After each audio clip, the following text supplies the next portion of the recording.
I think we had more fun on streaming. Is that the case, Tom? Do you think we had more fun on streaming? Yeah. I mean, yeah, fun. I suppose you could say fun. Old Henry is good. I wouldn't say that it was necessarily fun, but it's a good. Don't tell us the end. I won't tell you the end. Don't talk about it. It's live. I won't. I will not be issuing a single spoiler this evening. Don't worry. Okay. It's a great movie. It's a great little western. That is just super. That's a spoiler. Yeah, it is.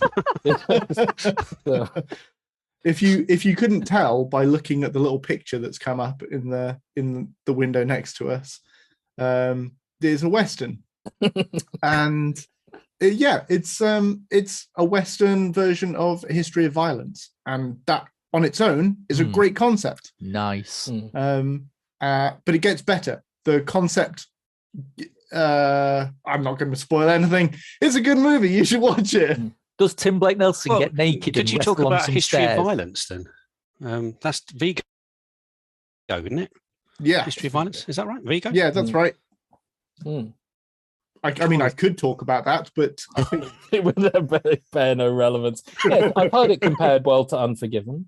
I heard good things about it, and I found out about the end, and I that's a shame.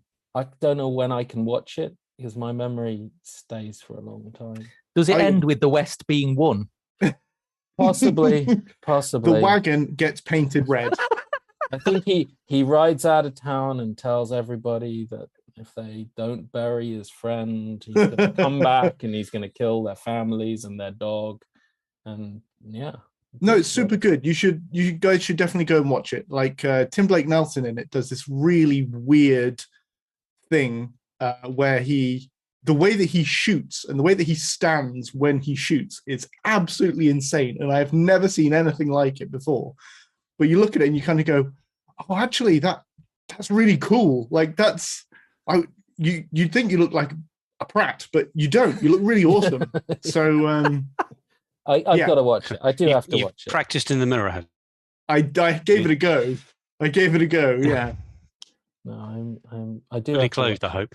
I'm gonna take some time. I saw KIMI instead, and I expected this to be disappointing.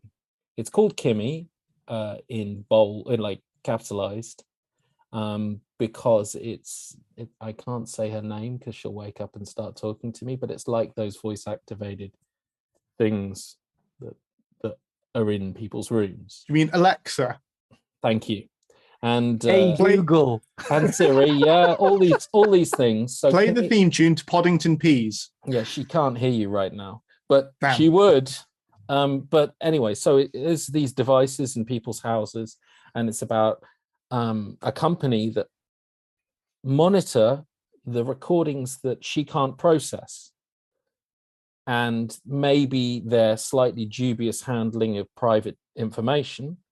And specifically, it's about one person who's tasked with monitoring these, who hears something that she maybe, I mean, it's a bit rear windowy. It could be some kind of crime that she hears.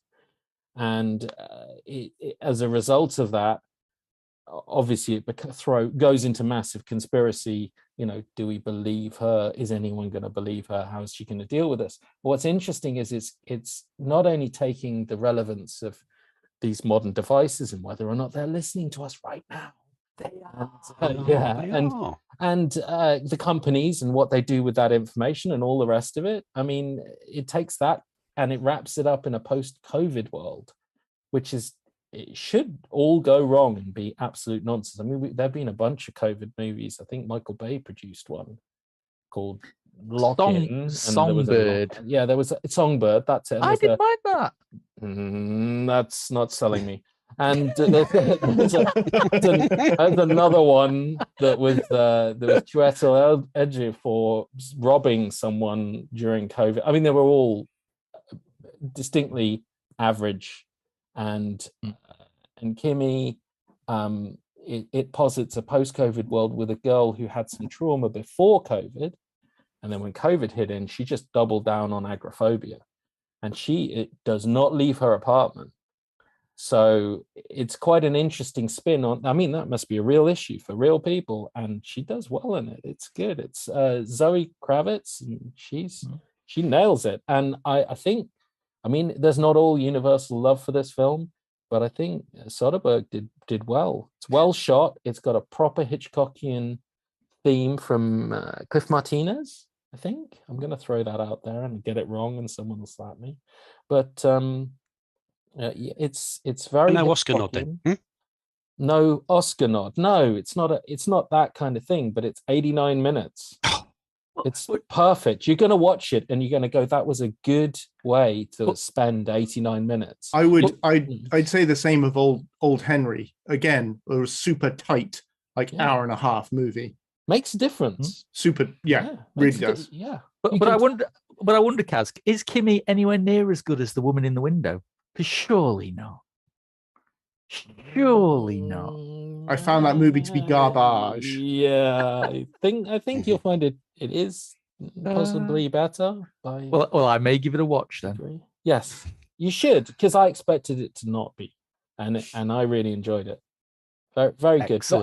And you know what? I did not want to watch someone update Rear Window. I was not on board with. I was not on board with the tech. Not on board with COVID. Not on board with Rear Window. It was 3 big no's, and I watched it, and I really thought it was great. Yeah, big no, 3 big no's. So, there's we have just had confirmation in the chat that it is Cliff Martinez. Nice. To the score. So good work, Kaz. Thank you. Thanks, Daniel, for confirming that. I nailed it, and I never doubted myself. But someone tell him he's wrong anyway. Come on, we live for the argument. Okay. You're wrong. That's harsh. There you go. That's a harsh. But yeah, I think that was You're pretty much guaranteed something of there's a base quality level to a Soderbergh movie, isn't there? That it's not going to be bad, is it? Like it's going to be good to brilliant. So, this was upper end of good, but I'm recommending it because hang on, Mark, wait a minute. Mark's disagreeing. Mark doesn't like Steven Soderbergh. No. I have a lot of time for Soderbergh, but I'm sorry. I'll just say Unsane and leave that there. That was not a good film. Okay, not a good film. Okay, so I didn't mind Unsane. I didn't have a problem with Unsane, but I appreciate your opinion, Mark, as usual. Kaz is professionally passive aggressive there. Thanks for being here, Mark. Yes.